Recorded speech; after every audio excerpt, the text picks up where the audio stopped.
Kinundena ni Senate President Tito Soto ang fake news ukol sa umano'y panukala niyang dagdag buwis para sa mga content creator. Anya, bahagi ito ng paninira sa kanya at sa majority bloc senators.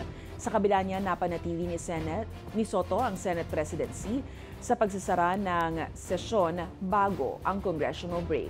Ang balitang A to Z ni Ace Cruz. Walang nangyaring palitan sa pamunuan ng Senado sa pagtatapos ng sesyon ngayong Biyernes bagong congressional break hanggang November 9. Pero sa maikling sesyon kanina, binatikos ni Senate President Tito Soto ang umano'y online efforts para i-destabilize siya at ang Senate majority. Kabilang niya rito ang fake news na may panukala umano siyang dagdag buwis laban sa content creators.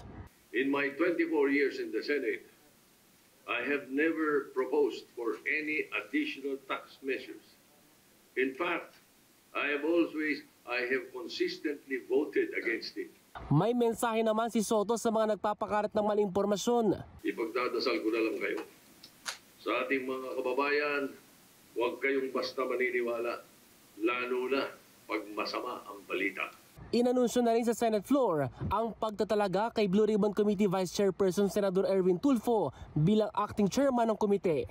Pero ayon kay Soto, pagdedesisyonan para majority bloc senators kung sino ang magiging permanenteng chairperson. Parehong bukas sina Tulfo at Senador Pia Cayetano na pamunuan ng makapangyarihang komite na nag-iimbestiga ngayon sa manumalyang flood control projects. Yeah, we'll discuss it one of these days because as soon as Senator Erwin Tulfo arrives from his official trip abroad, IPU actually, the Interparliamentary Union, he will be calling, and I asked him to call for a meeting of the committee, the Blue Ribbon Committee.